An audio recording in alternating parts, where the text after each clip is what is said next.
পঞ্চায়েতের অধীনস্থ অন্নপূর্ণা যোজনার আবেদনকারীগণদের মধ্যে যাদের এখনো অবধি অন্নপূর্ণা যোজনার আর্থিক সহায়তা প্রাপ্তি হয়নি, তাদের উদ্দেশ্যে জানানো যাইতেছে যে আপনারা আপনার অন্নপূর্ণা যোজনার অনলাইন আবেদন ফর্মে একটি জেরক্স কপি, আধার ও ভোটার কার্ডের জেরক্স করে আপনার এলাকার সংশ্লিষ্ট গ্রাম পঞ্চায়েত সদস্যের নিকট উক্ত নথি জমা করবেন। এক্ষেত্রে আপনাদেরকে ব্লক বা গ্রাম পঞ্চায়েতে সরাসরি আসার প্রয়োজনীয়তা নেই।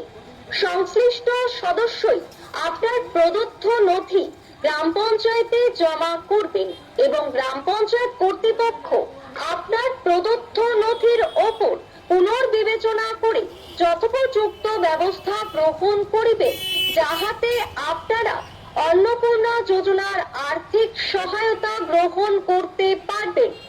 অনলাইনে যাদের আন্ডার এনকোয়ারি ও আন্ডার প্রসেস দেখাচ্ছে, শুধুমাত্র তারাই নথি জমা করবেন। বিষয়টি অত্যন্ত গুরুত্বপূর্ণ। ধন্যবাদ। প্রধান হেমতাবাদ গ্রাম পঞ্চায়েত।